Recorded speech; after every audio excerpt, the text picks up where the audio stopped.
On June 5, 1983, Grenada's Prime Minister, Maurice Bishop, addressed an audience of some 3,000 people at Hunter College in New York City. Bishop was in the United States as part of his government's long-standing policy to normalize relations with the United States. But the Reagan administration, rather than consenting to meet with the Prime Minister, stepped up its attacks against Grenada, accusing the Bishop government of being a Soviet-Cuban pawn and a threat to democracy in the region.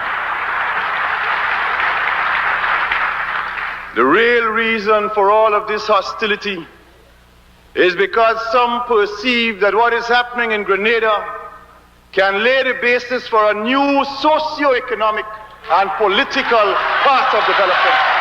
They give all kinds of reasons and excuses, some of them credible, some utter rubbish. There's an interesting one that we saw very recently in a secret report of the State Department. I want to tell you about that one, so you can reflect on that one.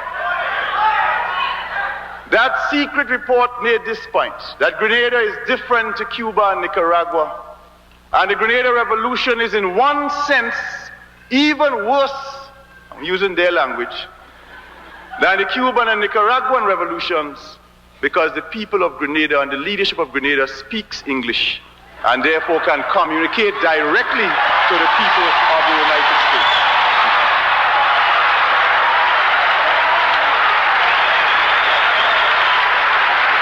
But I want to tell you what that same report also said, and said that also made us very dangerous. And that is that the people of Grenada and the leadership of Grenada are predominantly black.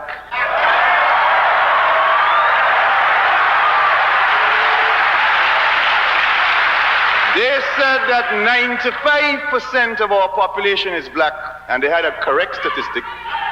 And if we have 95% of predominantly African origin in our country, then we can have a dangerous appeal to 30 million black people in the United States.